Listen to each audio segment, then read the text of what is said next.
मधुरं मधुरं स्वरूपं कर्मापिते च मधुरं मधुरा स्मृतिश्च बुद्धिं प्रबोधय प्रभो मधुबोधशक्तिं विद्यां प्रयच्छ परमां परिभावयामि। कोमलं पूजयन् वेणुं श्यामलोऽयं कुमारकः वेदवेद्यं परं ब्रह्म भासतां हृदये मम। कूजन्तं राम रामेति मधुरं मधुराक्षरम् आरुह्य कविता शाखां वन्दे वाल्मीकिकोकिलम्।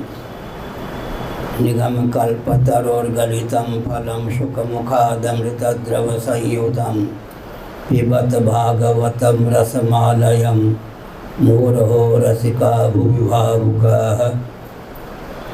तृणादपि सुनीचेन तरोरपि सहिष्णुना अमानिना मानदेन कीर्तनीय सदा हरिः।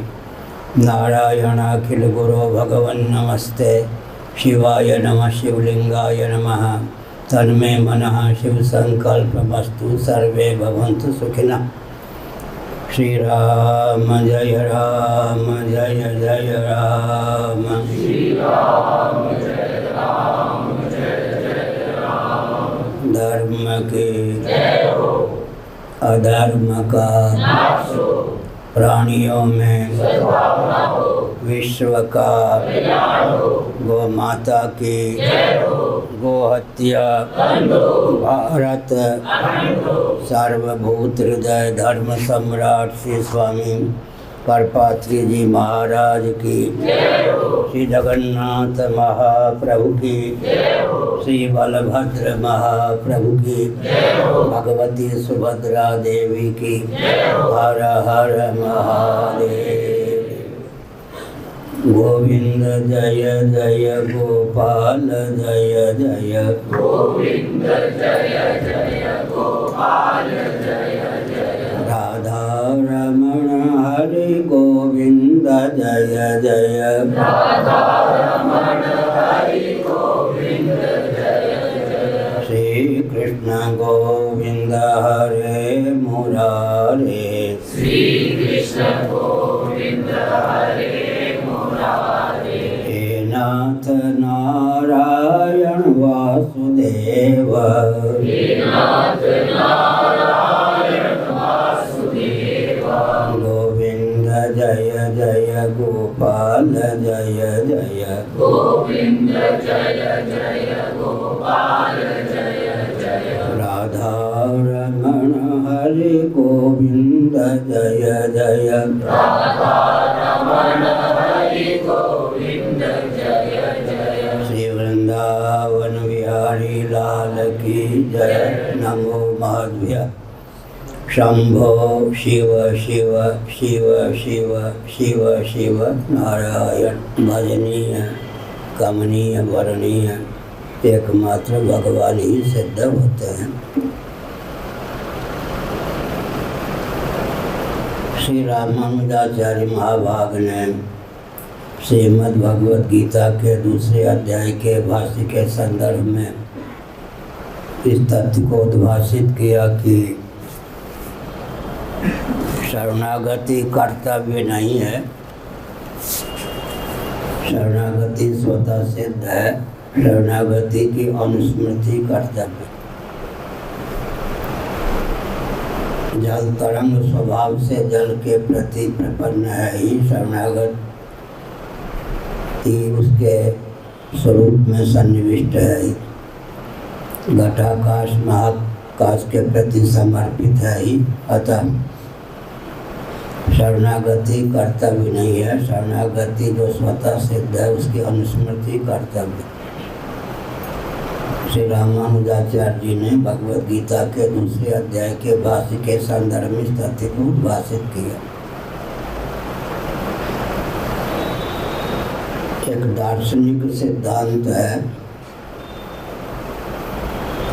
जिसको हम अनुवादिका श्रुति भी मानते हैं, क्योंकि जो तथ्य प्रत्यक्षादि प्रमाणों के द्वारा ही सिद्ध है, कदाचित शास्त्र भी उसी का प्रतिपादन करें तो शास्त्र को अनुवादक माना जाता है।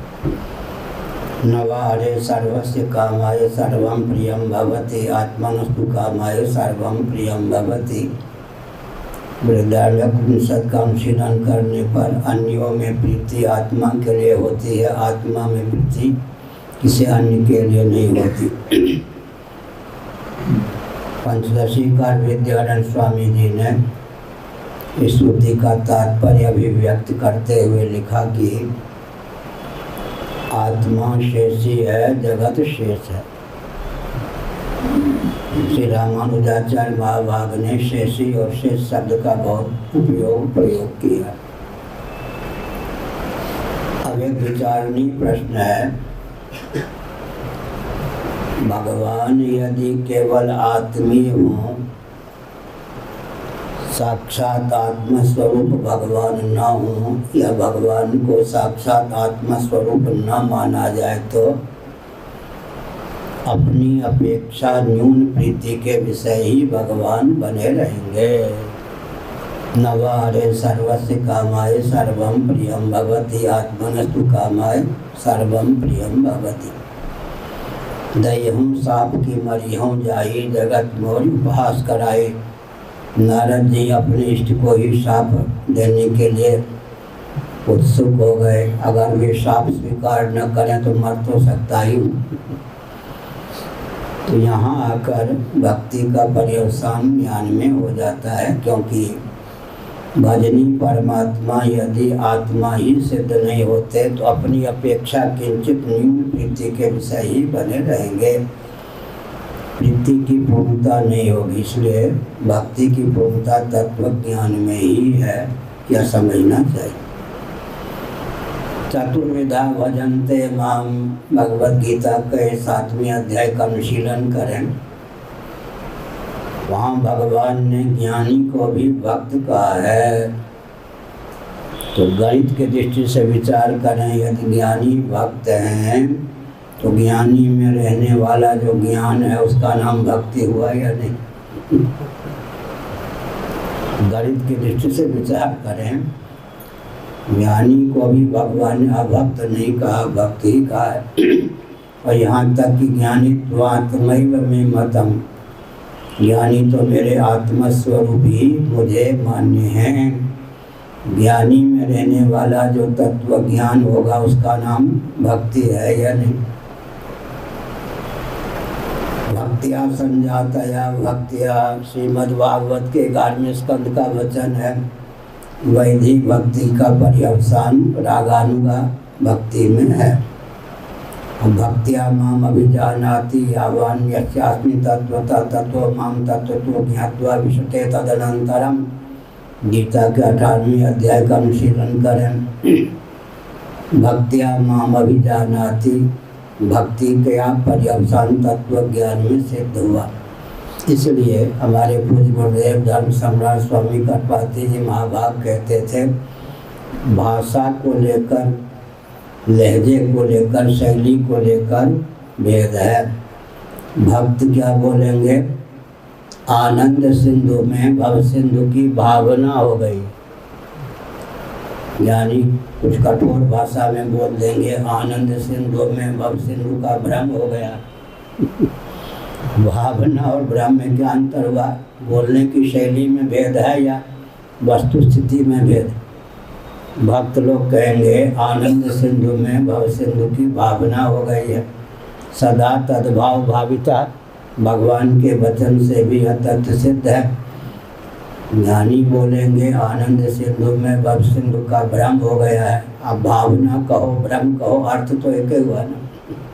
इसलिए सभी सयाने एक मत विदुषाम किम अशोभनम, कबीरदास जी ने लिखा सभी सयाने एक मत। श्रीमद् भागवत के 11वें स्कंद में भगवान का वचन है, विदुषाम किम अशोभनम। तत्वों की संख्या को लेकर उद्धव जी ने प्रश्न किया। कोई वेद को प्रमाण मानने वाले भी तत्व की संख्या को लेकर एक मत पर लक्षित नहीं होते, कोई इतने कोई इतने कोई इतने। भगवान ने कहा विदुषाम किम अशोभनम, कार्य और कारण का वर्गीकरण करके तत्व की संख्या अधिक हो जाएगी, नाम में भी वृद्धि हो जाए। कारण में कार्य का या कार्य में कारण का अंतर्भाव कर लेंगे तो नाम में भी कुछ अंतर पड़ जाएगा, तत्व की संख्या में भी अंतर पड़ेगा। इसलिए सभी सयाने एक मत। यहाँ जाकर भक्ति का पर्यवसान ज्ञान में होता है। यदि भजनी परमात्मा आत्मस्वरूप नहीं है तो अपनी अपेक्षा न्यून प्रीति के विषय बनेंगे। भगवान को इष्ट भी माना और अपनी अपेक्षा न्यून प्रीति का विषय बनाया तो भक्ति कहाँ पूर्ण हुई। प्रीति का विषय मुख्य आकर्षण केंद्र तो आत्म तत्व ही रह गया। इसलिए भक्ति का पर्यवसान तत्व ज्ञान में होता है, क्योंकि भगवान अब दो प्रकार से बात चलती। अभिस्वंग शब्द का प्रयोग अनभिस्वंग, अभिस्वंग का प्रतिषेध अनभिस्वंग, गीता 13वां अध्याय आदि का अध्ययन कीजिए। अभिस्वंग का अर्थ क्या होता है? ममतास्पद में अहमता जा करके चिपक जाए, इसी का नाम अभिस्वंग है। ममता की एक विशेषता होती है जिसको हम ममतास्पद मानते हैं, ममता का विषय बनाते हैं। ममतास्पद में अहमता जाकर निरूढ़ हो जाए।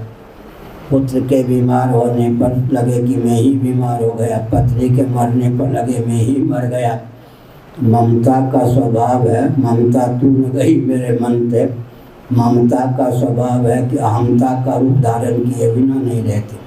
जब ममता की प्रगल्भता अहमता का रूप धारण कर लेती है तो उसी का नाम अभिस्वंग गीता के अनुसार है। अनभिस्वंग शब्द का प्रयोग भगवान ने किया। अभिस्वंग का प्रतिषेध, अभिस्वंग का अर्थ होता है ममतास्पद में अहमता निरूढ़ हो जाए। और एक विचित्र बात है, जो भगवान को केवल जगत बनाने वाला मानते हैं, वैदिक होने पर भी, वेदों को प्रमाण मानने पर भी भगवान को केवल निर्माता मानते हैं, जगत के रूप में अभिव्यक्त नहीं मानते। जगत का केवल निमित्त कारण या निर्माता ही मानते हैं। उनके यहाँ भगवान का साक्षात अवतार नहीं हो सकता, अकाट्य सिद्धांत। नैयायिकों ने भगवान का ईश्वर का अस्तित्व माना, लेकिन उनका ईश्वर जगत बना सकता है, जगत बन नहीं सकता। इसलिए श्री रामकृष्ण आदि रूप में साक्षात अवतार भी नहीं ले सकता। वैसे सिखों ने ईश्वर का अस्तित्व माना, लेकिन उनका ईश्वर भी जगत बना सकता है, जगत बन नहीं सकता। इसलिए श्री रामकृष्ण आदि रूपों में साक्षात अवतार नहीं ले सकता। दयानंद स्वामी आर्य समाज के संस्थापक महाभाग ने, निंदा नहीं करा, महाभाग, किसी भी विद्वान आचार्य या किसी की मैं निंदा करता ही नहीं, मेरा स्वभाव नहीं। दयानंद स्वामी ने क्या बताया? मुक्त जीव का अवतार श्री कृष्ण आदि हैं। कल मैंने उसकी व्याख्या की। अवतार का खंडन नहीं किया दयानंद स्वामी ने, लेकिन मुक्त जीव का अवतार माना भगवान श्री रामकृष्ण आदि को। तो अर्थ क्या हुआ? उनका ईश्वर भी श्री रामकृष्ण आदि रूपों में साक्षात अवतीर्ण क्यों नहीं हो सकता?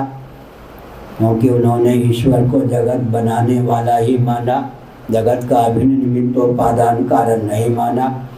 तो यह वेदांत प्रस्थान की अपूर्वता है कि हम भगवान को जगत बनाने वाला भी मानते हैं, जगत बनने वाला भी मानते हैं।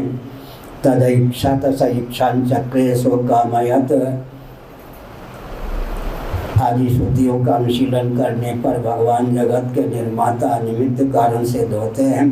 बहुश्याम प्रजायया सर्वम खलुदं ब्रह्म वासुदेव सर्वम आदि वचनों के अनुसार वे भगवान बहुभवन सामर्थ्य संपन्न होने के कारण जगत बनते भी हैं। कल मैंने प्रवचन यहाँ छोड़ा था कि भगवान शंकराचार्य महाभाग ने अपने भाष्य में एक तथ्य उद्भाषित किया। हिंदी में उसका अर्थ होता है, ऐसे कुलाल कुंभकार की कल्पना कीजिए जो स्वयं को ही घट का रूप दे दे। घट चमत्कारपूर्ण होगा या नहीं?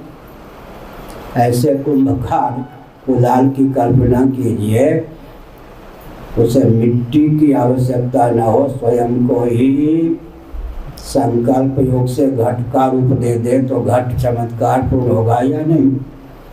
ऐसे ही यह जो जगत है क्या है, भगवान ही जगत के रूप में उल्लसित हैं। हम जिनको भगवान ईश्वर परमात्मा या ब्रह्म कहते हैं, हमारे द्वारा वेदांत प्रस्थान के अनुसार जो भगवत तत्व मान्य है वह तो जगत बनाता भी है, जगत बनता भी है।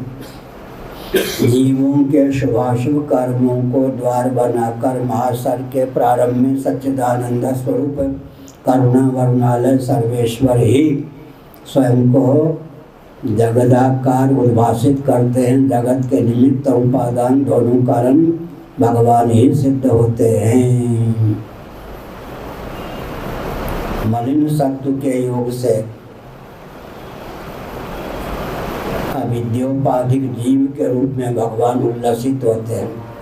विशुद्ध सत्व के योग से विद्योपाधिक जगदीश्वर के रूप में भगवान उल्लसित होते हैं। तम प्रधाना प्रकृतिक योग से जगत के रूप में भगवान उल्लसित होते हैं। पंचदशी का पहला प्रकरण। माया एक चमत्कृति से युक्त शक्ति है। ब्रह्म शक्ति एवं प्रकृति। ब्रह्म की शक्ति का नाम ही प्रकृति है। निरालंबोपनिषद। मायां तु प्रकृतिं विद्यात्। श्वेता स्वतरोपनिषद। मायां तु प्रकृतिं विद्यात्। प्रकृति शब्द का अर्थ होता है सज्जनों उपादान। सांख्यों के त्रिगुण को हम प्रकृति कहने लग गए। सांख्यों के यहाँ त्रिगुण की साम्यावस्था का नाम प्रकृति है। तो वेदांतियों के सम्मुख भी कहीं प्रकृति शब्द का उच्चारण कर दिया जाए तो पहले यही बुद्धि बनती है कि त्रिगुण की साम्यावस्था का नाम प्रकृति है। सत्वम रजस्तमिति गुणा प्रकृति संभवा निबधनन्ति महाबाहो देहे देहिनमव्ययम्। गीता का 14वां अध्याय। लेकिन ब्रह्मसूत्र का अध्ययन करें। प्रकृतिश्च प्रतिज्ञा दृष्टान्तानुपरोधात्। वेदांत वेद्य जो ब्रह्म है प्रकृतिश्च वह प्रकृति भी है। प्रकृति शब्द का अर्थ त्रिगुण नहीं होता। प्रकृति शब्द का अर्थ क्या होता है? उपादान। वह मूल मेटर या पदार्थ जो उपादेय कार्य के रूप में उल्लसित विलसित हो उसी का नाम प्रकृति है। ब्रह्म शक्ति रेव प्रकृति। मायां तु प्रकृति विद्यात्। ब्रह्म शक्ति रेव प्रकृति। ब्रह्म की शक्ति का नाम ही प्रकृति है। अब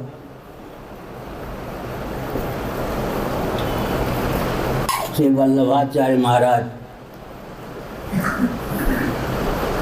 ने कहा भगवदीय स्वात्म वैभव। पाणिनीय व्याकरण के अनुसार भगवदीय शब्द की सिद्धि कठिन है, लेकिन सारस्वत व्याकरण के अनुसार भगवदीय शब्द की निष्पत्ति होती है भगवदीय स्वात्म वैभव। अब स्वात्म वैभव पर विचार किया गया। माननीय श्री वल्लभाचार्य महाभाग विशुद्धाद्वैत के प्रतिपादक सिद्ध हैं या नहीं? विशुद्धाद्वैत। अगर पुरुषोत्तम शब्द श्री कृष्ण शब्द का प्रयोग वल्लभाचार्य महाभाग न करें तो उनका सिद्धांत कश्मीरी शैवों का सिद्धांत ही है। कश्मीरी शैवों के यहाँ जिसको शिव कहा गया उसी को वल्लभ संप्रदाय में श्री वल्लभाचार्य महाभाग के अनुयायी पुरुषोत्तम कहते हैं, श्री कृष्ण कहते हैं। सिद्धांत में कोई भेद नहीं है। भगवदीय स्वात्म वैभव। विशुद्ध अद्वैत को मानने वाले श्री वल्लभाचार्य महाभाग चैतन्य महाप्रभु में और श्री वल्लभाचार्य महाभाग में अद्भुत सामंजस्य था या नहीं? चैतन्य महाप्रभु को श्री वल्लभाचार्य श्री चैतन्य महाप्रभु को वल्लभाचार्य जी ने सम्मान दिया क्योंकि चैतन्य महाप्रभु सन्यासी थे। अपने यहाँ ले गए प्रयाग में भिक्षा पवाई, इसलिए हमने संकेत किया भगवदीय स्वात्म वैभव। अब विशुद्धाद्वैत की सिद्धि कैसे होगी? अगर भगवदीय स्वात्म वैभव भगवान से भिन्न है तो द्वैत का आधान कर देगा। और बंध्या पुत्र के समान है तो कार्योत्पादक नहीं होगा। तो कूटस्थ सत्य ब्रह्म से और बंध्या पुत्र से विलक्षण भगवती स्वात्म वैभव को मानते ही लक्षण साम्य से वस्तु साम्य का नियम चरितार्थ होगा। घुमा फिरा कर द्राविड़ प्राणायाम से ही माया का लक्षण ही उसमें चरितार्थ हो जाएगा। भगवती स्वात्म वैभव यदि भगवान के समान ही कूटस्थ सत्य है तो द्वैत का आधान किए बिना नहीं रहेगा। अगर बंध्या पुत्र आदि के समान असत्य है तो कथम असत असत जाएगा, उससे कार्य प्रपंच की समुत्पत्ति नहीं होगी। तो भगवती स्वात्म वैभव कहने पर भी अनिर्वचनीयता की सिद्धि हुई। अब अनिर्वचनीय शब्द जो हैं वेदांत प्रस्थान में दो स्थलों पर प्रयुक्त होते हैं, दोनों में अंतर समझना चाहिए। अब व्याकरण की दृष्टि से हम बोल रहे हैं जाति आयु, जाति को लेकर, क्रिया को लेकर, संबंध को लेकर, रूढ़ि को लेकर शब्दों की प्रवृत्ति होती है विधावृत्ति से। जाति गुण कर्म संबंध रूढ़ि को लेकर शब्दों की प्रवृत्ति होती है। कहाँ लिखा? वेद स्तुति पर जो श्रीधर स्वामी का भाष्य है वहाँ इन शब्दों का प्रयोग किया गया है वाक्य का। कोई भी वाक्य विन्यास होगा अविधावृत्ति से, माने साक्षात शब्दों की प्रवृत्ति कैसे होगी? जाति को लेकर, गुण को लेकर, संबंध को लेकर, क्रिया को लेकर, रूढ़ि को लेकर। आज ही विश्राम के बाद उठा तो बिना चिंतन के एक वाक्य प्रकट हो गया, तो लिख लेना भाई, भूल न जाऊं। शब्दार्थ प्रत्यय का नाम ही जगत। आज ही वो वाक्य स्फुरित हुआ है, बिना चिंतन के ही कुछ देर नींद लग गई, उठते ही एक वाक्य हृदय में प्रकट हुआ, शब्द और अर्थ प्रत्यय का नाम ही जगत। हमने क्या संकेत किया? हमने यह संकेत किया कि सभी सयाने एक मत। तो ये जो जगत है भगवती स्वात्म वैभव कहने पर भी अगर यह भगवती स्वात्म वैभव सर्वथा भगवान के समान कूटस्थ है तो द्वैत का आधान कर देगा। बंध्या पुत्र के समान अलीक है, कार्य प्रपंच का उत्पादक सिद्ध नहीं होगा, इसलिए दोनों से विलक्षण। मैंने एक वाक्य बोला, अनिर्वचनीय और अकथनीय में अंतर क्या है? जब हम ब्रह्म को अनिर्वचनीय कहते हैं तो उसका अर्थ क्या होता है? माया शक्ति को अनिर्वचनीय कहते हैं तो उसका अर्थ क्या होता है? शब्द तो एक ही है लेकिन दोनों के अर्थ में भेद हो जाता है। जब हम ब्रह्म को अकथनीय अनिर्वचनीय कहते हैं, ज्ञेयं यत् प्रवक्ष्यामि यद् ज्ञात्वा मृतमश्नुते अनादिमत् परम ब्रह्म न सत्तन्न सदुच्यते। न सत कहा जाता है न सत वाणी का विषय है। अविधावृत्ति से शब्दों की प्रवृत्ति व्याकरणों के अनुसार कैसे होगी? जाति को लेकर, गुण को लेकर, क्रिया को लेकर, संबंध को लेकर, रूढ़ि को लेकर शब्द प्रवृत्ति के इतने ही हेतु हैं। शंकर भाष्य पर, तैत्तिरीय उपनिषद शंकर भाष्य पर, सुरेश्वराचार्य महाभाग का वार्तिक पर है, वेद स्तुति पर, श्रीधरी टीका पर है। इन शब्दों की प्राप्ति होगी। जाति गुण क्रिया संबंध और रूढ़ि को लेकर शब्दों की प्रवृत्ति अविधावृत्ति से होती है। मैं एक वाक्य बोलता हूँ, लगभग 50 साल पहले यह वाक्य बनाया था। श्यामलाल की श्यामा गाय श्याम सुंदर के खेत में सुबह से हरी हरी घास चल रही है। श्यामलाल की श्यामा गाय श्याम सुंदर के खेत में सुबह से हरी हरी घास चल रही है। इस वाक्य में शब्दों की प्रवृत्ति जाति को लेकर, गुण को लेकर, क्रिया को लेकर, संबंध को लेकर, रूढ़ि को लेकर हुई है। रूढ़ि का अर्थ क्या होता है? वित्थ डवित्थ, काष्ठमय मृग, काष्ठमय हस्ती हाथी, वित्थ डवित्थ ये रूढ़ अर्थ हैं। रूढ़ जैसे यौगिक अर्थ और रूढ़ अर्थ, कहीं यौगिक अर्थ प्रबल हो जाता है, कहीं रूढ़ार्थ प्रबल होता है। रूढ़ जो है यौगिक अर्थ का भारक हो जाता है। गो शब्द का उच्चारण करते हैं तो चलना फिरना जिसको पसंद है, गच्छत से गो शब्द की निष्पत्ति होती है।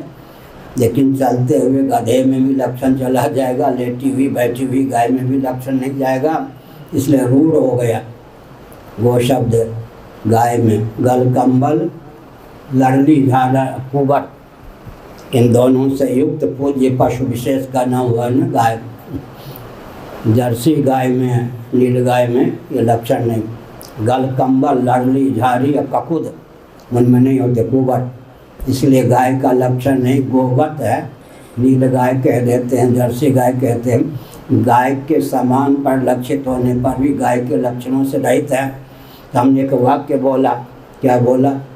गो सदृश गवाय, साक्षात गो सदृश है, साक्षात गाय के लक्षण नहीं। पूज्य पशुआकार प्राणी विशेष जिसमें गल, कंबल हो, लरली और कुबर हो। अब दक्षिण भारत में देखेंगे तो कुबर होते ही नहीं, सांकरी दोष के कारण वहाँ के जो बैल आदि होते हैं उनमें कुबर होते ही नहीं। कुबर, गल, कंबल भी इसमें मृग इत्यादि में, जर्सी गाय आदि में गल, कंबल नहीं होते। इसलिए मुख्य लक्षण क्या है? तो हमने संकेत किया श्याम लाल की श्यामा गाय, श्याम सुंदर के खेत में सुबह से हरी हरी घास चल रही है। इस वाक्य में शब्दों की प्रवृत्ति जाति को लेकर, गुण को लेकर, क्रिया को लेकर, संबंध को लेकर, रूढ़ि को लेकर हुई। कहीं रूढ़ार्थ प्रबल होता है, कहीं यौगिक अर्थ प्रबल होता है। भगवान शंकराचार्य महाराज ने जो ब्रह्मसूत्र पर भाष्य लिखा उसमें विश्लेषण है, कहाँ यौगिक अर्थ की प्रबलता हो जाती है, कहाँ रूढ़ अर्थ की प्रबलता होती है। सामान्य नियम यह है कि यौगिक अर्थ से प्रबल रूढ़ार्थ होता है, जैसे कि गो शब्द, चलती हुई गाय जो नहीं है, बैठी हुई गाय में भी गौ शब्द का लक्षण नहीं जाएगा, गच्छति। और गधा इधर चल रहा उसमें लक्षण चला जाएगा। कहीं रूढ़ार्थ से आजकल एक गाली देते हैं, ये रूढ़िवादी है। अभी भी कहीं कोई वक्तव्य दे रहा था कुछ दिन पहले, रूढ़िवादी। हमने मुस्कुरा दिया, खंडन नहीं किया। सब जगह खंडन करना नहीं चाहिए। वो नहीं समझे कि यौगिक अर्थ का फारक भी रूढ़ होता है। रूढ़ार्थ जो होता है वो प्रबल होता है। कहाँ पर रूढ़ार्थ का अपनोदक होता है यौगिक अर्थ, शंकर भाष्य का अध्ययन करने पर मालूम पड़ेगा। नहीं तो यौगिक अर्थ का भी बाधक हो जाता है रूढ़ार्थ। इसलिए हमने संकेत किया। क्या संकेत किया?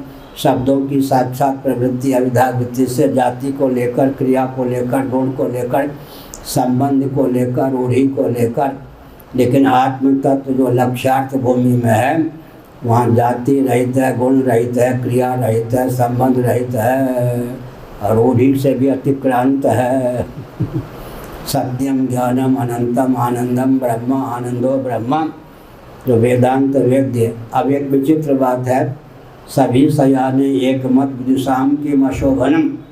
जो वैष्णवाचार्य हैं आजकल, उनके यहाँ त्वम पद का, तत्पद का लक्ष्यार्थ मान ही नहीं है।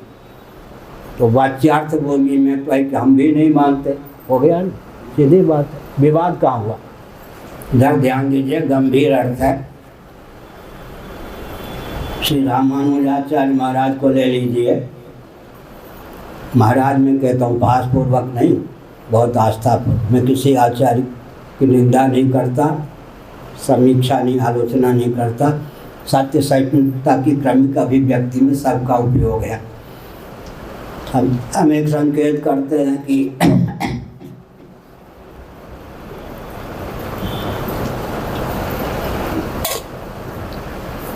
ब्रह्म सत्यम जगन मिथ्या जीवो ब्रह्मैव। सबसे अधिक आक्षेप शंकराचार्य महाभाग की इन पंक्तियों पर लोग करते हैं। अब बुरा न मानो, होली है। ब्रह्म सत्यम जगन मिथ्या निरालंबोपनिषद का वचन। अब आप शंकराचार्य का खंडन कर रहे या उपनिषद का खंडन कर रहे, तो उसी प्रेमनाथ दसो तो सही बगल करो, बात करिए। पंजाबी है, हमारे सहपाठी 99% पंजाबी ही थे दिल्ली में। जब आप शंकराचार्य का खंडन कर रहे हैं या उपनिषद का खंडन कर रहे हैं, ब्रह्म सत्यम जगन मिथ्या निरालंबोपनिषद का वचन है। शंकराचार्य ने उद्धृत किया है, शंकराचार्य के द्वारा निर्मित वचन नहीं।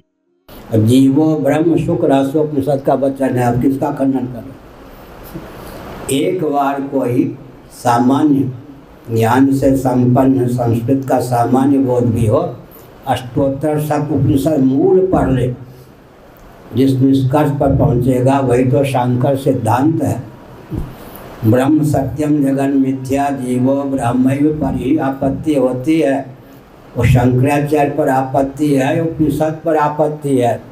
ब्रह्म सत्यम जगन मिथ्या निरालंबोपनिषद का वचन है, जीवो ब्रह्म शुक्रास्योपनिषद का वचन। लीजिए अब श्री रामानुजाचार्य महाभाग ने क्या लिखा मालूम है? लक्षणा जघन्य वृत्ति है। लोक में क्या कहते हैं? जघन्य अपराध अक्षम्य। लक्षणा जघन्य वृत्ति है। यहाँ ब्रजवासी लोग लीला दिखाते हैं ना, सखी बन के गोपी बन के अपनी वंशी ले ली तो क्या ले ली, कृष्ण बन के कृष्ण होकर ही रहते तो गिनते। भगवान श्री कृष्ण क्या कहते हैं? अरे सखी गोपी बन के सही, अपनी वंशी तो चुरा ली थी तुम लोगों ने, राधा रानी ने, मैंने हथियार तो ली ये कहते हैं यहाँ के लीला वाले। तो प्रश्न उठता है कि ब्रह्म सत्यम जगन मिथ्या निरालंबोपनिषद का वचन है एक, जीवो ब्रह्म जो है शुक्रहस्योपनिषद का वचन है दो। शुक्रहस्योपनिषद में चारों महावाक्यों का भागत्याग लक्षणा के द्वारा अर्थ किया गया है एकत्व रूप में। अब जघन्य वृत्ति कहने पर भी जब श्रुति ने स्वयं चारों महावाक्यों का अर्थ किया है भागत्याग लक्षणा अजहत जहत उभय सम्मिलित लक्षणा के द्वारा, तो शौत सिद्धांत का खंडन कैसे करेंगे? इसलिए बहुत बढ़िया यही की बात है। पंडित स्वामी थे, पंडित स्वामी बहुत ऊंचे विद्वान थे। आयु में हमारे पूज्य गौड़ी संप्रदाय के रहे होंगे, यही वृंदावन की बात, वृंदावन है ना ये, अब उधर आश्रम भी है। हाँ, हमारे पूज्य गुरुदेव की आयु कम थी, पूज्य गुरुदेव ने एकांत में बताया। अब वो संभवतः राजस्थान परंपरा के राजगुरु परिवार के पंडित थे। हमारे पूज्य गुरुदेव वृंदावन में रहते थे, चले गए। उन्होंने कहा कि मैं जानना चाहता हूँ शंकराचार्य में क्या त्रुटि आपको दिखाई पड़ी कि आप खंडन करते हैं। पहले 5 मिनटों तक प्रशंसा की आदि शंकराचार्य, वो ना होते तो हम कहाँ होते, थोड़ा विचार कीजिए। नित्या सरस्वती स्वार्थ समन्विता भूत। महान भावों ने कहा नित्या सरस्वती का अर्थ क्या होता है? वेदवाणी। नित्या सरस्वती माने वेदवाणी।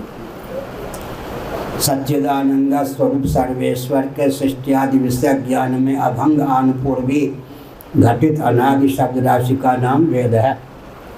एक ही वाक्य में वेद की परिभाषा हो गई। सच्चिदानंद स्वरूप सर्वेश्वर के सृष्टि आदि विषय ज्ञान में अभंग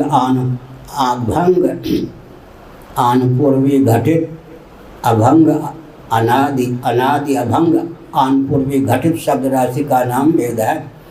तो उन्होंने कहा शंकराचार्य न होते तो सुन लीजिए फिर क्या होता जी? द्वारकाधीश का दर्शन होता। मूर्ति भंजकों के शासन काल में द्वारका नाथ को पुनः प्रतिष्ठित करने वाले आदि शंकराचार्य हुए या नहीं? बद्रीनाथ का दर्शन होता। मैं बद्रीनाथ में 3 महीने लगातार रहा हूँ 1966 में।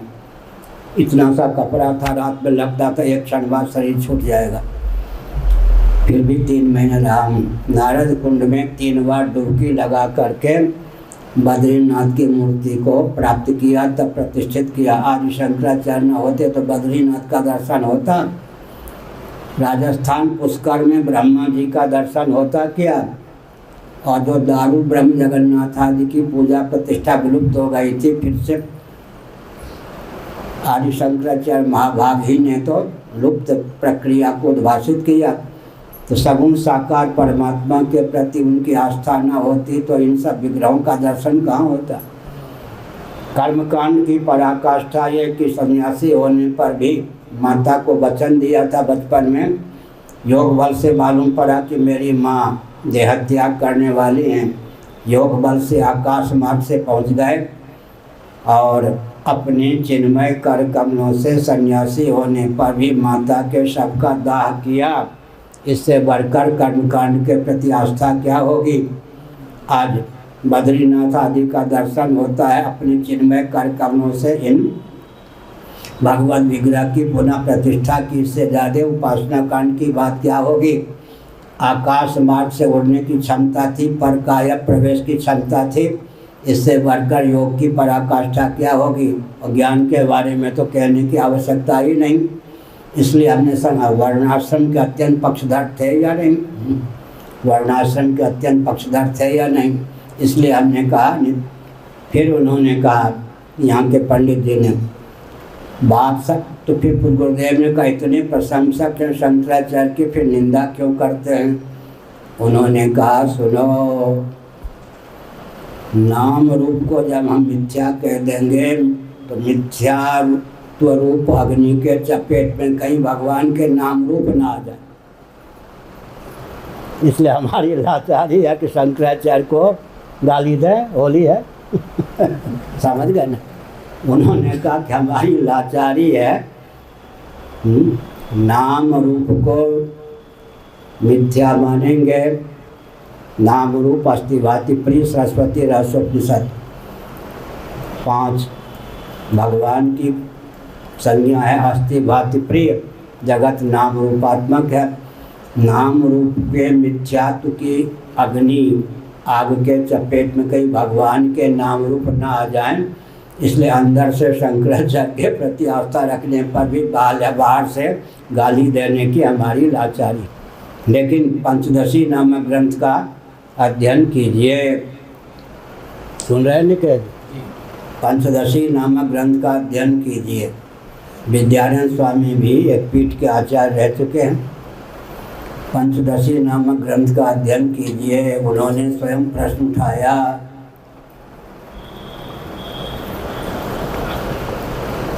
वेदांतियों तुमसे डर लगता है, तुम तो नाम रूप के पीछे पड़ जाते हो, लाठी लेकर के, गोली लेकर के। तुम्हारे चपेट में भगवान के नाम रूप भी ना आ जाएं। तो उन्होंने कहा सुनो, यह सत्य है कि नाम रूप के मिथ्यात्व का हम प्रतिपादन करते हैं, लेकिन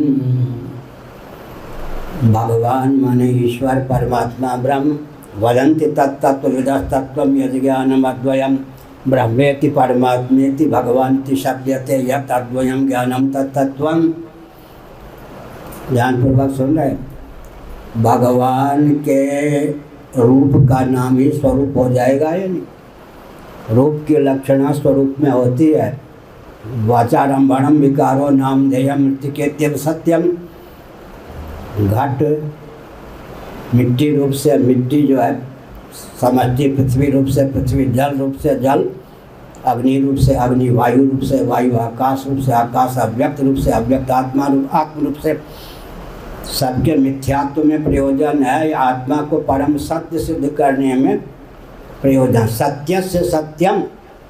अब बृहदारण्यकोपनिषद और श्रीमद् भागवत का वचन है, इसको कहाँ ले जाएंगे। सत्य से सत्यम। हमने आजकल कहना प्रारंभ किया, जगत को लेकर कितने शब्द प्रथित हैं जी। इसका नाम क्या है, गुणोपसंहार न्याय। गुणोपसंहार न्याय का अर्थ है जगत को लेकर उपनिषदों में जितने वचन प्राप्त हैं सबको संकलित कीजिए, सहृदयता पूर्वक, विवेक पूर्वक उन शब्दों पर ध्यान केंद्रित करके फिर जगत के स्वरूप का निर्धारण कीजिए। असतो मां सद्गमय, यहाँ पर जगत को असत कहा गया। बंध्या पुत्र के लिए असत शब्द का प्रयोग नहीं है। असतो मां सद्गमय। नित्यो नित्यानाम, अनित्यानाम कहेंगे तो जगत को, विविध पदार्थों को अनित्य कहा गया। सत्यस्य सत्यम कहेंगे तो जगत को सत्य कहा गया। निरालंबोपनिषद ब्रह्म सत्यम जगन मिथ्या कहेंगे तो जगत को मिथ्या कहा गया।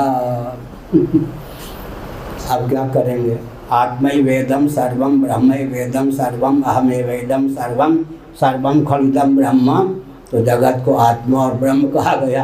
अब इतने शब्द आ गए ना, इन सब शब्दों को गुणोपसंहारण न्याय से लीजिए, कागज़ कलम लेकर लिखिए, फिर तटस्थ रीति से जगत क्या हुआ, जगत आखिर क्या सिद्ध है, इस पर विचार कीजिए। एक रकम से, राजस्थानी लोग कहते हैं एक रकम से, एक विधा से। पूज्य गुरुदेव का और एक पंडित जी का शास्त्रार्थ हो रहा था, तो जयदयाल गोविंद का बीच में मानो सुन रहे थे। उनसे कहा गया कि करपात्री जी महाराज उस समय महाराज की प्रसिद्धि उस ढंग से नहीं थी, का पक्ष ठीक है या इनका पक्ष ठीक है। महामहोपाध्याय मुक्त और जयदयाल गोविंद का ने कहा एक रकम से करपात्री जी का कहना ठीक है, एक रकम से महामहोपाध्याय अमुक का कहना ठीक। मालूम हाँ नहीं, बिहार में हो रहे।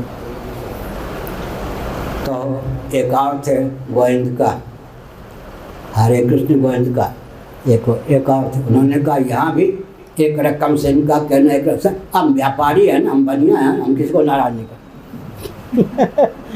एक रकम से इनका कहना ठीक है, एक रकम से इनका कहना ठीक है, इसका मतलब क्या हुआ? इसलिए हमने संकेत किया। अब जगत को लेकर मिथ्या शब्द भी प्रसिद्ध है, असत शब्द भी प्रसिद्ध है, सत्य भी, नित्य भी, अनित्य भी, अनिर्वचनीय शब्द भी। इन सब को देख करके, लेकिन पिछले दिन हमने बताया शंकराचार्य जी ने अपने भाष्यों में लिखा है, न षष्टर किंचित विज्ञानम अस्ति। सृष्टि परक श्रुतियों में 13 विज्ञान हैं उपनिषदों में। विज्ञान माने विगीति, विकुलता, 13 प्रकार से परस्पर विरुद्ध ढंग से 13 विधा है सृष्टि को के प्रतिपादन की शास्त्रों उपनिषदों में। सभी प्रकार के विज्ञान का समाधान शंकराचार्य ने किया। ब्रह्मसूत्र भाष्य में अंत में क्या लिखा? न षष्टर किंचित विज्ञानम अस्ति। सृष्टि परक श्रुतियों में 13 प्रकार से विज्ञान पर लक्षित होने पर भी, विज्ञान माने विगीति, विकुलता, विसंगति, कुछ भी कहें, परमात्मा सष्टा के स्वरूप के प्रतिपादन में किसी प्रकार की विगीति नहीं है, विज्ञान नहीं है। इसका अभिप्राय क्या? सृष्टि के प्रतिपादन का तात्पर्य सृष्टि में सन्निहित न होकर सष्टा के स्वरूप में मनोनिवेश में है। न षष्टर किंचित विज्ञानम अस्ति। गौड़पादाचार्य महाभाग की विशेषता जी सुन रहे, मूल जो गौड़पादीय कारिकाएँ हैं, आगम के अतिरिक्त भी वैतथ्य, अद्वैत, अलाप, शांति, श्री वैष्णवाचार्य कहते हैं ये मूल उपनिषद ही हैं गौड़पादाचार्य की रचना में।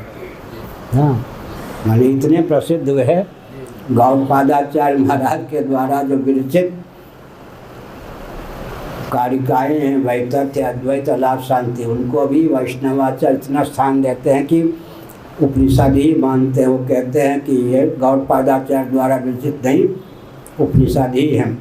तो उपाय सोवताराय उन्होंने लिखा, या जो संसार है उपाय सोवताराय, भगवत तत्व में मनोनिवेश के लिए, मन को ले जाने के लिए उपाय है। सृष्टि का वर्णन पार्थिव प्रपंच का आलम्बन लेकर हम पृथ्वी तक पहुंच सकते हैं, पृथ्वी का आलम्बन लेकर जल तक, जल का आलम्बन लेकर अग्नि तक, अग्नि का आलम्बन लेकर वायु तक, वायु का आलम्बन लेकर आकाश तक।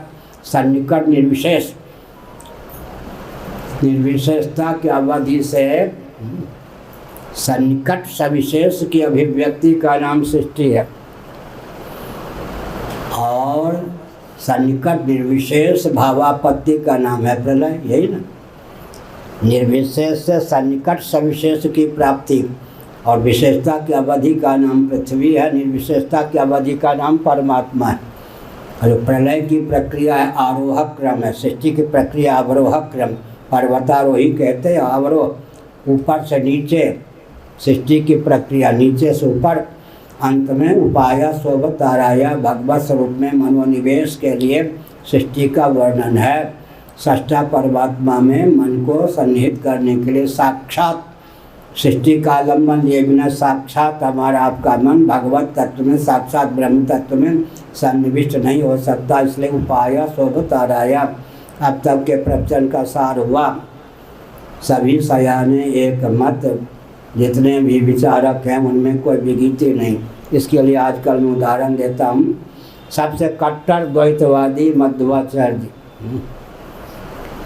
सबसे कट्टर द्वैतवादी मान्यश्री मध्वाचार्य जी, वही द्वैतवादी सिद्ध होते, आप सिद्ध कर सकते हैं। तो ये स्वामी खंडानी महाराज बहुत विनोदी थे। वो कहते थे माध्य गौडेश्वर में गौड़ी संप्रदाय के सिद्धांत में मध्वाचार्य के सिद्धांत में बहुत अंतर है। भले ही माध्व संप्रदाय के आचार्य से भगवान नाम की दीक्षा प्राप्त की हो चैतन्य महाप्रभु ने, सिद्धांत में बहुत अंतर है। फिर माध्व गौडेश्वर को जोड़ना कहाँ तक उचित है, वो विनोदी बहुत। लेकिन हम संकेत करते हैं कट्टर द्वैतवादी मध्वाचार्य। गीता के 13वें अध्याय का अंतिम श्लोक लीजिए। क्षेत्र क्षेत्रज्ञ और एवं अंतरम ज्ञान चक्षुषा भूत प्रकृति मोक्षम च ये विदुरियांति ते परम। भूत प्रकृति मोक्षम च का अर्थ कीजिए, वही अर्थ कर दिया मध्वाचार्य जी ने जो शंकराचार्य ने किया। भूत माने पंचभूत, भौतिक प्रपंच का उपादान कारण जो पंचभूत हैं, और प्रकृति माने पंचभूतों के भी अभिव्यंजन के संस्थान जो प्रकृति है त्रिगुणमयी, उनका मोक्ष माने ब्रह्मात्म तत्व के विज्ञान से बाद।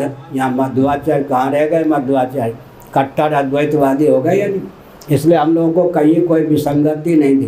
कहीं न कहीं जाकर एक बहुत विचित्र बात, भगवान शंकराचार्य ने लिखा कर्मकांडी हैं, उपासक हैं, ज्ञानकांडी है, योगी है, मत छेड़ो।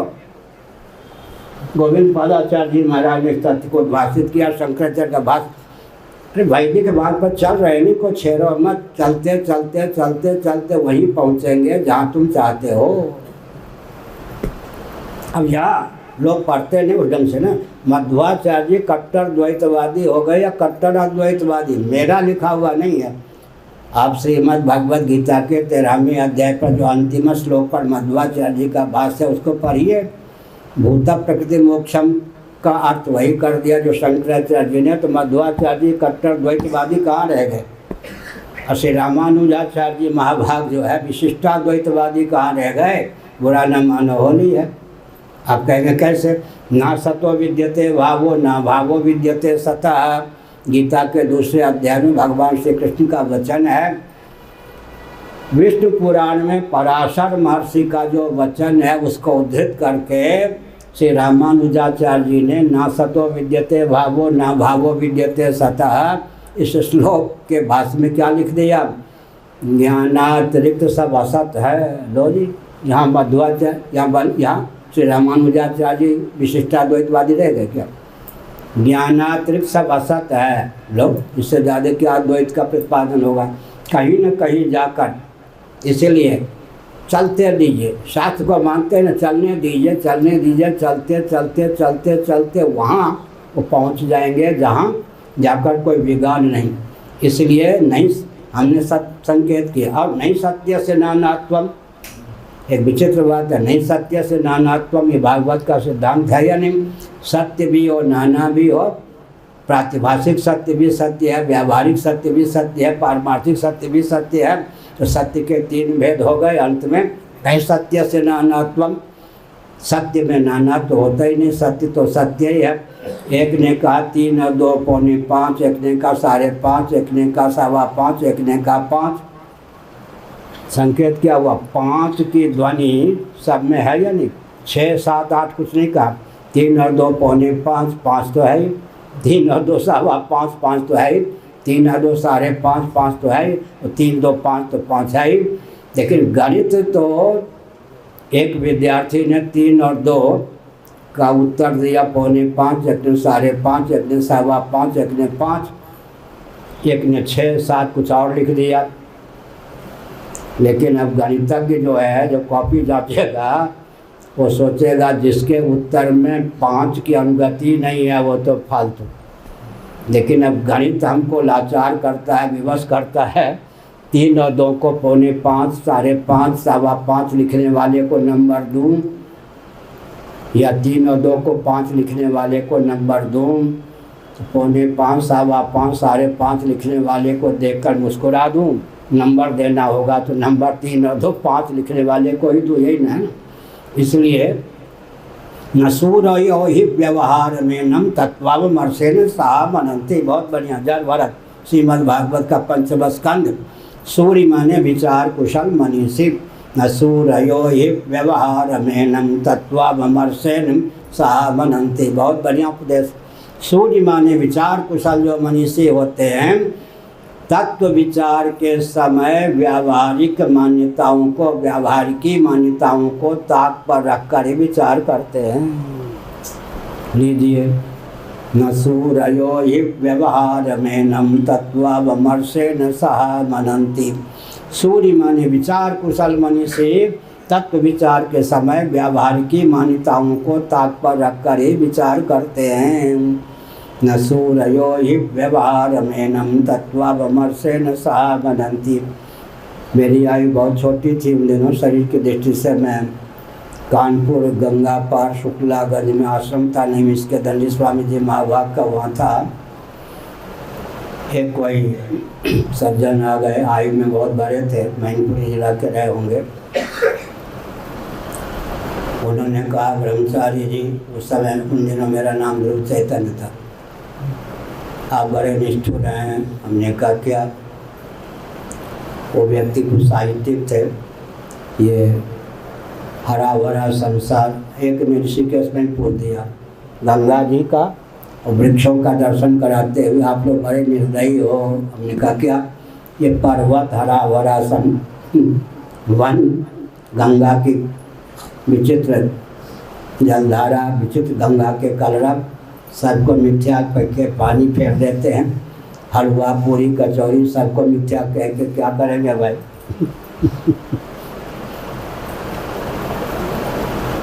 तो उन्होंने कहा कोई डर आपको नहीं होता? इतने निष्ठुर हैं आप। हम लोग ऐसे अनारित हो रहे हैं कि मिथ्या मिथ्या के डंका पीछे ना। जिस श्रेणी के व्यक्ति होते हैं उसी श्रेणी से हम लोग बोलते हैं। कोई मिथ्यात्व का भूत है क्या? कर्मकांड का निर्वाह करने में राष्ट्र को मिथ्या कह के छोड़ देंगे क्या? चीन को, पाकिस्तान को सौंप देंगे क्या? मिथ्या कहने वालों ने जो राष्ट्र की सेवा की, प्राणों को न्यौछावर करके, सेना बना करके राष्ट्र की रक्षा के लिए व्यूह बनाया, सत्य कहने वाले पिछड़ गए।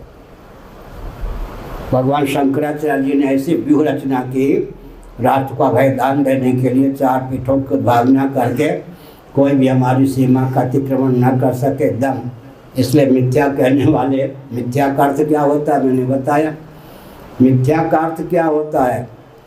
बौद्धों का जो मिथ्यात्व है वहाँ कोई टिकता ही नहीं, सबको कहाँ पर असत्य के खाने में डाल दो। हमारे यहाँ मिथ्या का अर्थ है परम सत्य के रूप में परमात्मा को स्वीकार करो। मिथ्यात्व का तात्पर्य मिथ्यात्व में थोड़े सन्निहित है। परम परमात्मा तत्व को, आत्म तत्व को परम सत्य सिद्ध करने में सत्य से सत्यम कहा गया है नहीं, सत्य के भी सत्य। तो हमने संकेत किया जगत का आलम्बन लेकर परमात्मा तक पहुंचना चाहिए। अब थोड़ा विचार करें, हमारे भगवान अगर जगत बनाते ही जगत बनते नहीं तो कैसे होते? सगुण निराकार। नैयायिकों का ईश्वर सगुण निराकार, वैशेषिकों का ईश्वर सगुण निराकार, शेषवर सांख्यवादी योगियों का ईश्वर सगुण निराकार। उधर ले चले तो बाइबल की सीमा का गॉड सगुण निराकार, कुरान शरीफ की सीमा का अल्लाह।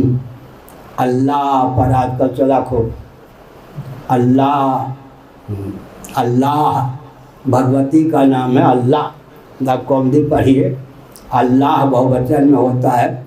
हमने अल्लाह का अर्थ किया 10 महाविद्या, अल्लाह का अर्थ किया भगवती। अब मुल्ला लोग अभी चला था, अल्लाह शब्द संस्कृत का है। अल्लाह, अल्लाह बहुवचन में होता है, प्लूरल में। उसका अर्थ हमने किया 10 महाविद्या। अब सब कहते लो ये हमारा अल्लाह भी ले गया। और हम क्या करें? लवकौमदी आदि पढ़िए, शब्द रूप पढ़िए। अल्लाह का अर्थ होता है भगवती शक्ति, अल्लाह का अर्थ होता है 10वां विद्या कहाँ जाएंगे? घुमा फिरा करके अल्लाह अल्लाह कहते रहिए और जीत तो हमारी होगी। हमारे ही शब्द हैं, शास्त्रों के शब्द हैं। हमने संकेत किया, क्या संकेत किया? संकेत यह किया कि कितनी चिड़िया उड़े, आकाश चारा है धरती के पास, इसलिए घुमा फिरा कर जो सत्य है चलने दीजिए, चलने दीजिए, चलने दीजिए। अंत में लिखते लिखते लिखते लिखते लिखते लिखते अगर शास्त्र को मानते हैं तो वहीं आकर पहुँचेंगे जहाँ पहुँचना चाहिए। इसलिए हमने कहा, क्या कहा? जगत के मिथ्यात्व में तात्पर्य नहीं है, परमात्मा तत्व को परम सत्य सिद्ध करने में तात्पर्य है। इसलिए सत्यस्य सत्यम नित्यो नित्यानाम आदि वचनों की बात है। भगवान परम सत्य परम वर्णी। तभी हमने कहा जिनका ईश्वर जगत बना सकता है, जगत बन नहीं सकता। तो इधर आ जाए।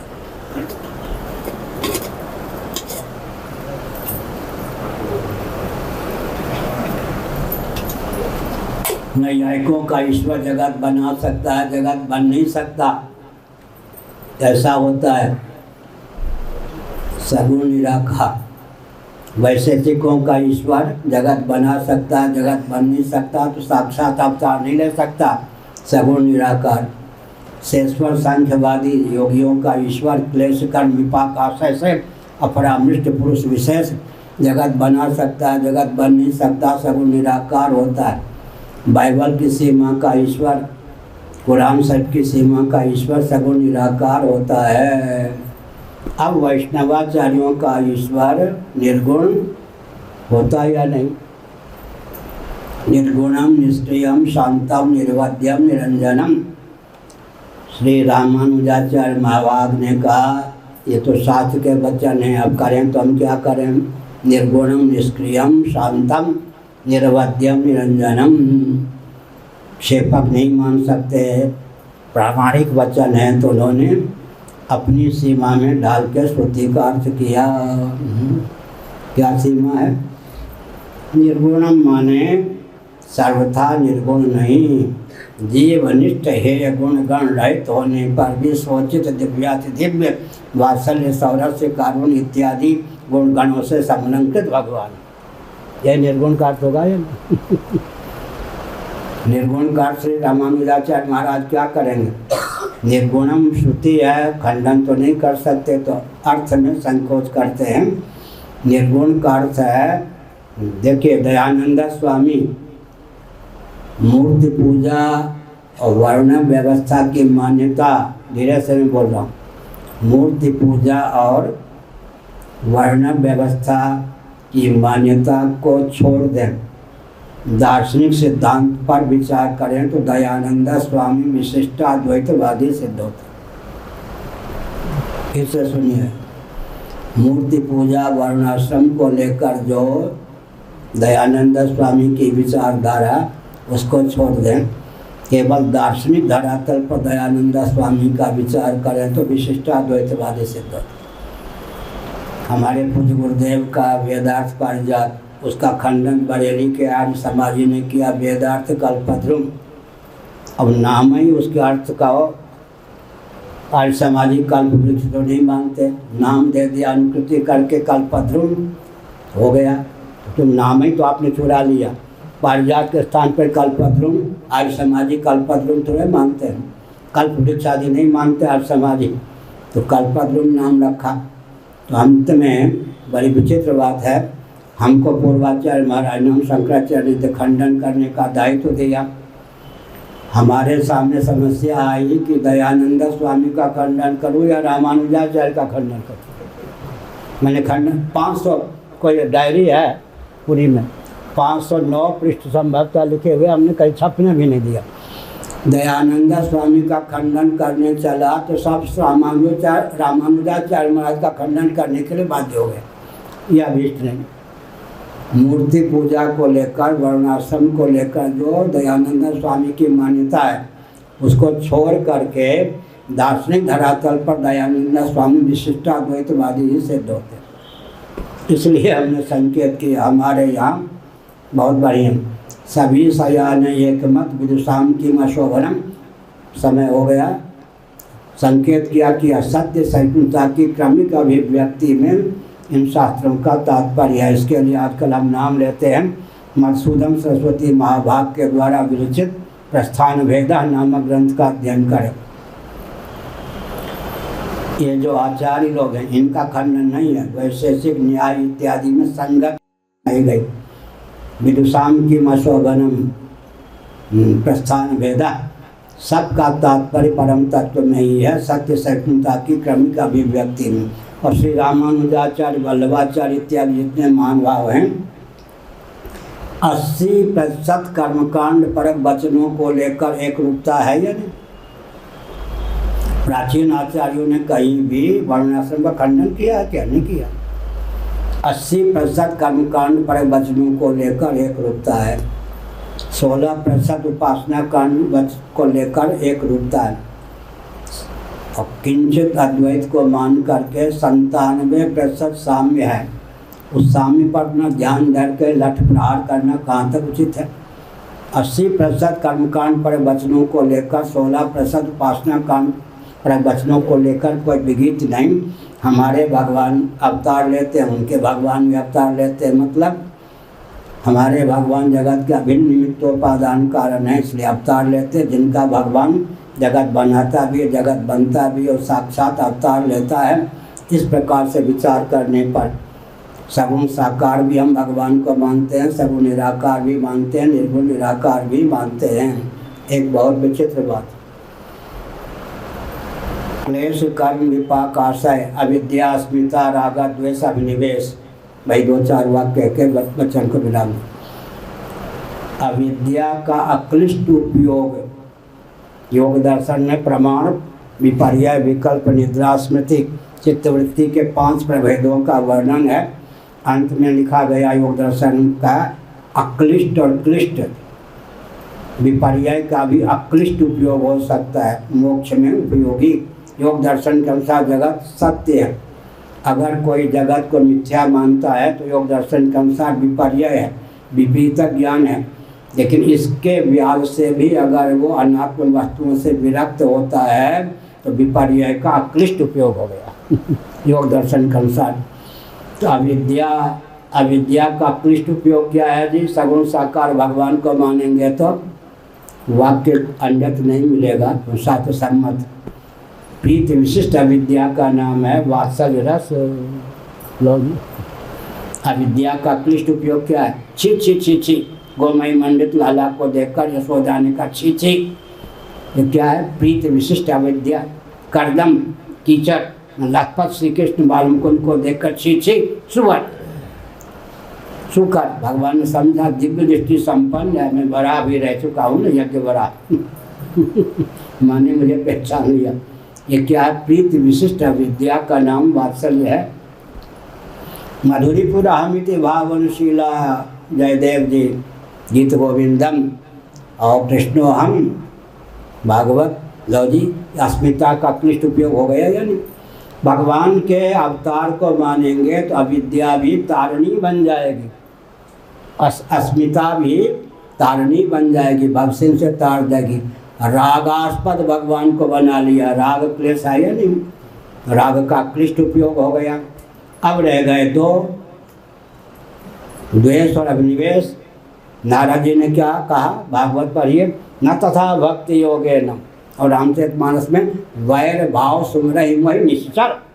न तथा भक्ति योगे न, भक्ति योग के द्वारा भी उतनी एकाग्रता तन्मयता नहीं होती जितना शिशुपाल आदि के समान वैर पालने भगवान से। वैर भाव शापित भक्त जो होते हैं भगवान को अविद्या अस्मिता राग का विषय नहीं बना सकते। प्रीति विशिष्ट अविद्या का नाम है वात्सल्य रस। अस्मिता तो तारने वाली हो जाती है, मधुरीपुर अमित भावनशीला, राग भी तारने वाला हो जाता है। द्वेषास्पद भी भगवान को मान लें तो द्वेष भी तत्काल तो हृदय को जलाएगा, लेकिन हृदय को क्या जलाएगा? कलमश को ही जला करके शुद्ध कर देगा। इसलिए द्वेष भी तारक हो गया। अभिनिवेश मारीच इत्यादि में उसे मारे मृत्यु का भय। अभिनिवेश, अभिनिवेश बन उसे मारे बिना नहीं रहूँगा, और नहीं नहीं वह मुझे मारे बिना नहीं रहेगा, यही तो मारीच इत्यादि। अभिनिवेश भी तारक बन जाता है नहीं। इसलिए सगुण साकार भगवान को मानने पर लाभ क्या है? अविद्या भी तारिका बन जाती है, अस्मिता भी तारिका बन जाती है, राग भी तारक बन जाता है। अगर तीनों न हो सके तो द्वेष सही, द्वेष भी तारक बन जाता है। अभिनिवेश, अभिनिवेश माने मृत्यु का भय, वो मुझे मारे बिना नहीं रहेगा, नहीं नहीं उसे क्या, उसे मारे बिना नहीं रहूँगा, ये अभिनिवेश। अंत में जब मैं उड़ियाबाजी के यहाँ रहता था, यहाँ बांके बिहारी कॉलोनी के एक पंजाब परंपरा के महात्मा आते थे, रोते हुए कहते थे भगवान से मिला दो। तो मैंने कहा आप जो रोते हुए कहते हैं उससे लगता है आपको भगवान श्री कृष्ण मिल चुके हैं, क्योंकि जिसे नहीं मिले वही ढंग से रो नहीं सकता है। रोने रोने में अंतर होता, अयोग की भूमिका में, संयोग की भूमिका में, वियोग की भूमिका में, रुदन में भेद हो जाते हैं। उन्होंने कहा मिलते हैं लेकिन बहुत क्लिष्ट प्रक्रिया अपनानी पड़ती है। हमने कहा कहिए, वो संत नहीं होंगे। जब 2-3 दिनों तक दर्शन नहीं होता है मुझे गुस्सा आता है। उन्होंने कहा मुष्टिका हे नंद के मारे बिना नहीं रहूँगा, यूँ बजाता हूँ, आपाद मस्तक लाला दिखने लग जाता है। फिर मैं रोता हूँ। लाला को प्रकट किया घूसा तान करके, भय दिखा करके, तो क्या किया, बिना घूसा ताने ही प्रकट हो जाए, ऐसी कोई विधा बताए। उन्होंने कहा जब कहता है नंद के, ऐसे घूसा तानता हूँ तो लाला प्रकट हो जाता सामने। अब बताइए मैं फिर रोता हूँ कि प्रकट किया, घूसा तान के प्रकट किया। तो यहाँ के लोग कहते हैं न, अरे लाला तेने बंसी तो ले ली, गोपी बन के लुगाई बन के ली तो क्या ली, मुरली। भगवान श्री कृष्ण कहते अरे सखियो हमने ले तो ले, अपनी वस्तु ले ली थी, हमने लुगाई बन के ले ली, सखी बन के ले ली। ऐसे ही वो कहते थे कि अरे नंद के कहकर जब घूसा तानता मारे बिना नहीं रहूँगा, तत्काल प्रकट हो जाता है लाला। फिर मैं रोता हूँ कि लाला को ताना कस के प्रकट किया तो प्रकट किया, क्या किया, आप कोई ऐसा उपाय बताइए बिना ताना कसे भी प्रकट हो जाए। हमने कहा लाला को वही ताना, आपके ताना कसना ही पसंद है, उसी ढंग से प्रकट कीजिए। श्री राम जय राम, जय जय राम, आपके अपनत्व की सराहना, आपकी आस्था की सराहना, सब आ जाते हैं, सबका अपनत्व है सब। श्री राम जय राम, जय जय राम, बहुत पहले श्रीनाथ जी का स्थान है ना, वृंदावन है। संन्यास सम्मत हुआ था या नहीं हुआ था तब बुलाया, ये वृंदावन है ना। सुदामा कुटी, गोरे दाऊद ये सब तो बाद में हुए हैं, पर ही राम नाम की ध्वनि होती थी। हमने कीर्तन कराया श्री राम जय जय राम। एक व्यक्ति ने गाली दी, तेरी ही मनाने आ गया। हमने सोचा तेरी ही क्या चीज़ है, 13 अक्षर है उस समय, हमने कहा अक्षर गिना नहीं। श्री राम जय जय राम, तेरी ही मनाने आ गया। यहाँ पहले ऐसा नहीं था वृंदावन का स्वरूप, आप लोगों को नहीं मालूम। दावानल कुंड है ना, वहाँ निम्बार्क संप्रदाय के व्यक्ति लाठी लिए रहते थे। कोई सन्यासी कुरियाबाग के क्षेत्र का पानी भरने जाए दावानल कुंड कुआं पर तो लाठी मारते। यहाँ स्थिति थी वो हमने देखा, लाठी मारते थे वो। क्या अब तो सब घुल मिल गए, इसलिए हमने संकेत किया। क्या संकेत किया, यहाँ तो श्री राम जय जय राम पर लोग कहते तेरी ही मनाने आ गया। ये कहाँ से आ गया, वृंदावन का हो ही नहीं सकता है, तेरी ही मनाने आ गया। तो हमने कहा तेरी ही क्या, तो बाद में पता चला कि श्री राम जय जय राम में 13 अक्षर है। यहाँ इतना चिढ़ते थे लोग, तेरी ही मनाने आ गया। अब घुल मिल गए सब, घुल मिल गए। उधर परमहंस आश्रम उदासीन इधर सोहम आश्रम बन गया और धीरे धीरे सहिष्णुता आ गई। अब राम नाम भी लोग लेने लगे हैं। तुलसीदास जी ने क्या कहा, तुलसी अलखई क्या लखे राम नाम जप मूढ़। कबीरदास जी का प्रभाव था। कबीरदास जी ने राम का भी नाम लिया। जो कबीरा काशी मरे राम ही कौन निहोर। कबीरदास की पंक्ति। मगह में जानबूझ के हठयोगी थे ना, शरीर छोड़ूंगा, काशी की सीमा में शरीर छोड़ूंगा तो वहाँ तो चींटी को भी मोक्ष मिलता ही है। जो कबीरा काशी मरे राम ही कौन निहोर। लेकिन सगुण निराकार परख ही। अब तो बात वृंदावन में भी सब वेदांत भी है, भक्ति भी है, कर्मकांड भी है, सब कुछ है। श्री राम जय जय राम, श्री राम जय जय राम। तुलसीदास जी आए, उन्होंने कहा राम सो बैर। इस ब्रज में तो राम जी से बैर है। आक ढाक पात राधा राधा रटक है। यहाँ तो राम की कोई गति ही नहीं है। कहा राम सो बैर। तुलसीदास ने कहा यहाँ तो आक ढाक पात सब जगह से आवाज़ आ रही है। दिव्य दर्शित है ना तुलसीदास जी। क्या राधा राधा राधा, राम का नाम ही नहीं। अब राम नाम भी प्रसिद्ध है। ब्रजवासी का सब जब समाधि जलाने के लिए जाता है तो क्या बोलते हैं, राम नाम नहीं बोलते। क्या नहीं बोलते आप? श्री राम नहीं बोलते, राम नाम सदा नहीं बोलते। बोलते हैं तब ठीक है, वहाँ तो काम देगा ही।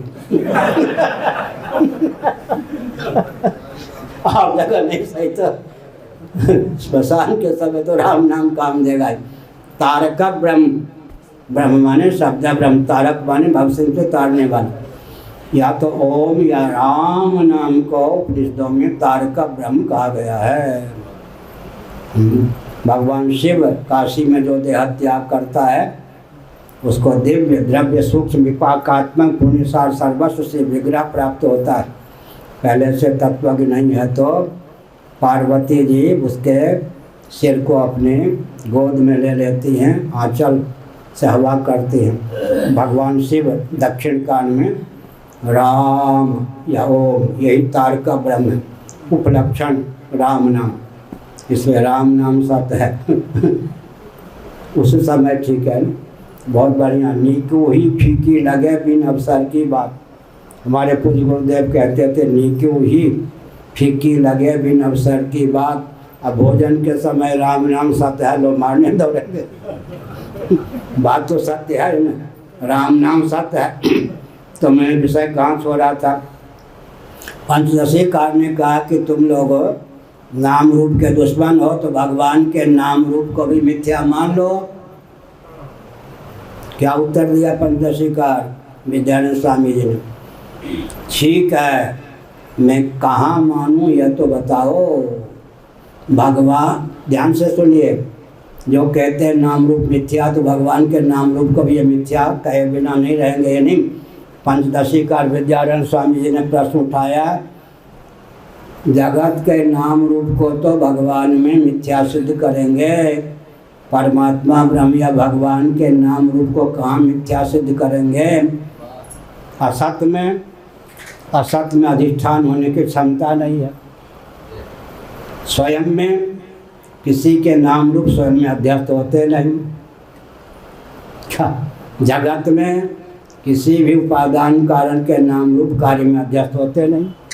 तो भगवान के नाम रूप को भी हम मिथ्या सिद्ध करने के लिए तत्पर हैं। तो सिर्फ आप प्रेम के साथ बताओ कहाँ, कहीं नहीं।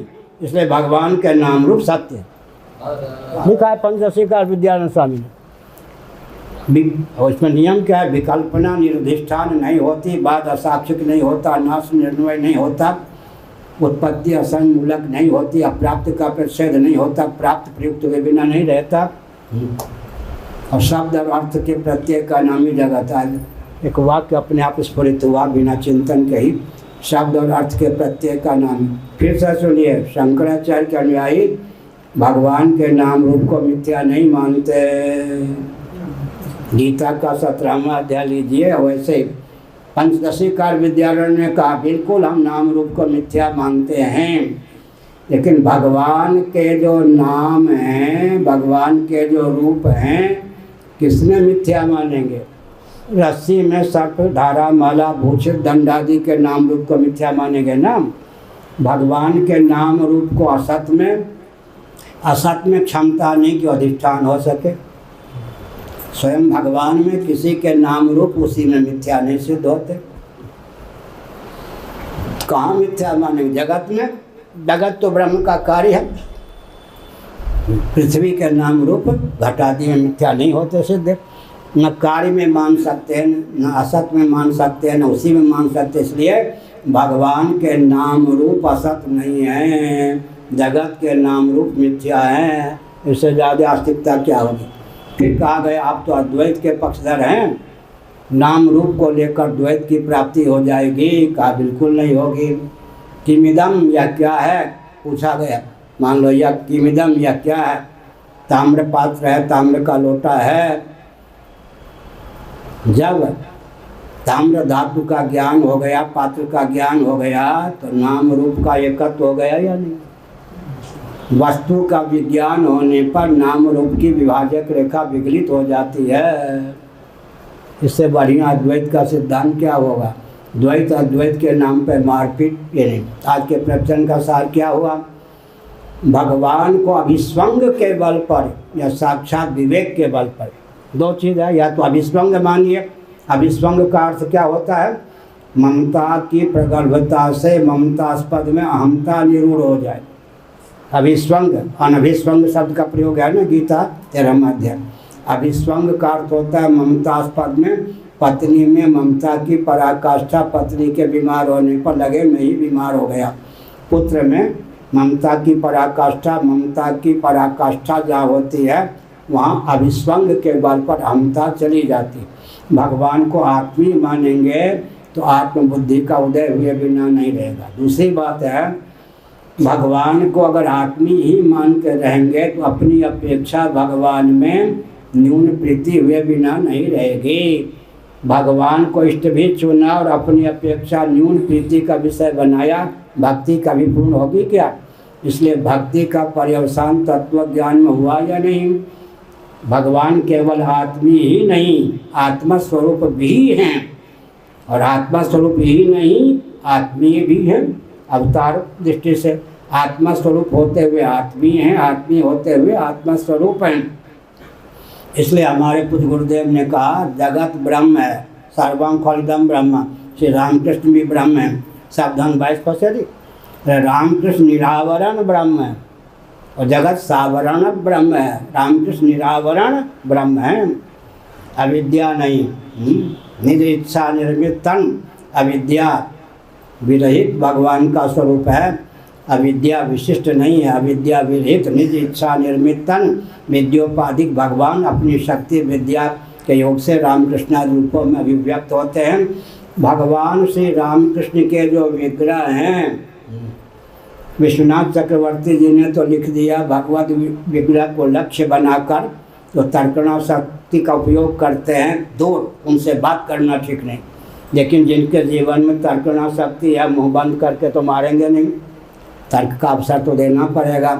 तो भगवत विग्रह को लक्ष्य बनाकर, हाँ तो लक्ष्य बनाकर प्रश्न कीजिए, भगवान का जो श्री विग्रह है उसका उपादान कारण सच्चिदानंद तत्व ही है। जल में अनागंतुक शैत्य की प्रगल्भता से जल ही हिम का रूप धारण करता है। भगवान का जो श्री विग्रह रामकृष्णादि चिदानंदमय देह तुम्हारी, वेद स्तुति श्रीमद् भागवत में उससे एक अध्याय पहले भगवान का श्री विग्रह जो है उसका उपादान कारण कौन होगा, निमित्त कारण कौन होगा? सच्चिदानंद तत्व ही उपादान कारण है।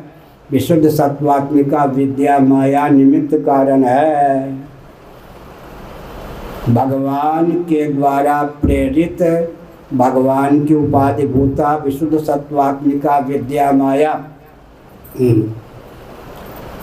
एक किरण, एक कणिका, एक किरण, एक रश्मि जीव को व्याप्त तो हो जाए, तत्काल जीव शिव हो जाता, अविद्या काम कर्म से भी मुक्त हो जाता। प्रभु प्रेरित ही व्यापय विद्या, मेरी उपाधिभूता विद्या एक रश्मि तू इसे व्याप्त हो जा। जब भगवान संकल्प करते हैं तेषा मेवानुकंपार्थम महम अज्ञानजम तमः नाशयाम्यात्म भावस्थो ज्ञान दीपेन भास्वता। तुलसीदास जी ने ज्ञान दीपक को बहुत दुर्गम करके बताया। हिंदी वालों ने कहा बुझ बुझ जाए दिया, ज्ञान के दीपक बुझ जाते हैं, लेकिन तुलसीदास जी ने इतना कठिन क्यों बनाया? अपने बलबूते पर कोई ज्ञान दीपक प्रज्वलित करेगा, इतनी विघ्न बाधाएं उत्पन्न होंगी। भगवान ही जब भक्त के हृदय में अपने चिन्मय कर कमलों से ज्ञान दीपक प्रज्वलित करते हैं तो माया छाया रिद्धि सिद्धि भिन्न डालेगी या क्या? ददामि बुद्धि योगम तम तेषा मेवानुकंपार्थम अहम ज्ञानजम तमः नाशयाम्यात्म भावस्थो ज्ञान दीपेन भास्वता। एक बहुत विचित्र बात है, भक्ति का पर्यवसान अगर ज्ञान में ना होगा तो भगवान गाली दे रहे। 108 गाली है गीता में, मालूम? मध्वाचार्य हुए ना बहुत शास्त्रार्थ महाराज, उन्होंने गीता से 108 गाली निकाली। गाय वाय चढ़ाते थे ना कन्हैया, तो गाली देने का अभ्यास तो ब्रजवासियों को होता ही है। 108 गालियाँ दी है, मूढ़ा जन्मनि 108 गालियाँ। तो भगवान ने क्या कहा? ऐसा हम समुद्धरता मृत्यु संसार सागरात। अनन्य जो भक्त होते हैं, अप्राप्त का प्रतिषेध नहीं होता। अनन्य जो भक्त होते हैं, मच्चित्ता मद्गत प्राणा बोधयंता परस्परम, ये सब और गीता के 12वें अध्याय में ले लें। ये तो सर्वाणी कर्माणि मयि संन्यस्य मत्पराः अनन्ये नैव योगेन माम ध्यायन्तु उपासते। भक्ति की पराकाष्ठा हो गई है ना, यहाँ सुनने की बात है।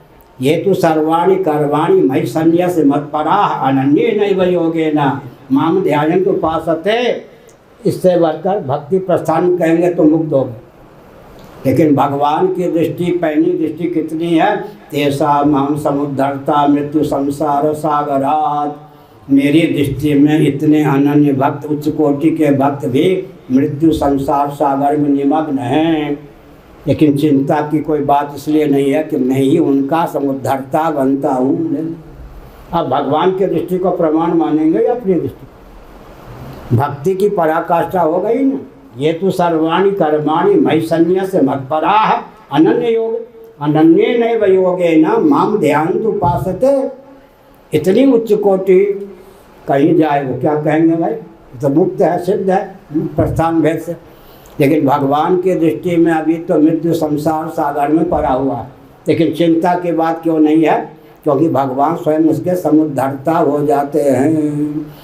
मच्चित्ता मद्गत प्राणा बोधयंता परस्परम कथयंत माम नित्यम तुष्यन्ति च रमन्ति च। ये सब हमने संकेत किया। क्या संकेत किया? हमने संकेत किया कि अमानित्वम अदम्भित्वम ये सब सिद्धों के लक्षण हैं। लेकिन भगवान की दृष्टि से अगर कोई अभी मुक्त नहीं है तो भगवान की दृष्टि को प्रमाण माने।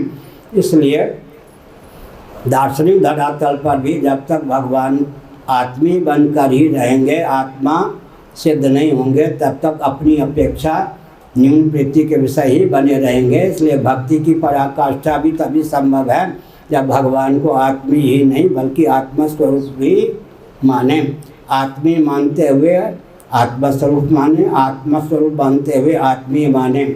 इसलिए भगवान विद्योपाधिक होने के कारण मुक्त मुनीनां मृग्यम किमपि फलम देवकी फलति तं पालयति यशोदा ये कामुं भुञ्जते गोप्यः। मुक्त मुनीनां मृग्यम किमपि फलम देवकी फलति, इससे बढ़िया क्या होगा? मुक्त मुनींद्रों के लिए भी मृग अनुसंधेय। अब कहेंगे ज्ञानी तो आत्मा में मतम। भगवान अनादिकाल से विद्योपाधिक हैं। व्यवहार में भी हम अनादिकाल से अविद्योपाधिक होते हुए तत्व ज्ञान के बल पर इस समय विद्योपाधिक हुए, अविद्या का प्रोदन हुआ। तो अनादि विद्योपाधिक भगवान में जो शक्ति है जगत के उत्पादन पालन संभरण की, वो जीवन मुक्तों में भी संभव नहीं। अब रह गई बात वाच्यार्थ भूमि में कहीं भी एकत्व शंकराचार्य नहीं मानते। लक्ष्यार्थ त्वम पदार्थ, त्वम पद का और तत्पद का वैष्णव प्रस्थान है नहीं, कोई भेद ही नहीं, सामंजस्य हो गया नहीं। लक्ष्यार्थ उनके यहाँ है नहीं, और वाच्यार्थ भूमि में शंकराचार्य हम लोग अभेद मानते नहीं, भेद ही मानते हैं। सभी सयाने हम एक मत। लक्ष्यार्थ अगर मानेंगे तो फिर तो ईश्वरे ब्राह्मण नो विरुद्धते, लो जी किन्होंने कहा, वसुदेव जी ने। तो ईश्वरे ब्राह्मण नो विरुद्धते, कोई आपको ब्रह्म कहते हैं, कोई ईश्वर कहते हैं। जो आपको ब्रह्म कहते हैं अविक्रिय विज्ञान घन मानते हैं, ईश्वर कहते हैं जगत के सृष्टा इत्यादि मानते हैं। मेरा मन दोनों प्रकार के विरुद्ध वचनों को सुनकर डमाडोल नहीं होता। ब्रह्म दृष्टि से, तत्पद के लक्ष्यार्थ की दृष्टि से आप में वे सब वचन चरितार्थ होते हैं, तत्पद के वाच्यार्थ के दृष्टि से आप ईश्वर सिद्ध होते हैं। तो ईश्वरे ब्रह्मणो विरुद्धते, इससे बढ़िया क्या होगा। सोपाधिक धरातल पर जीव ईश्वर का भेद मान्य है, जीव की इस समान निरुपाधिक धरातल पर ऐक्य मान है। अब जिनको निरुपाधिक भगवान का स्वरूप ही नहीं मान्य है, त्वम पद और तत्पद का लक्ष्यार्थ ही नहीं मान्य है, उनको भेद ही मान्य है। हम भी वाच्यार्थ भूमि में औपाधिक भूमि में भेद ही मानते। हर हर महादेव, बुरा न मानो होली।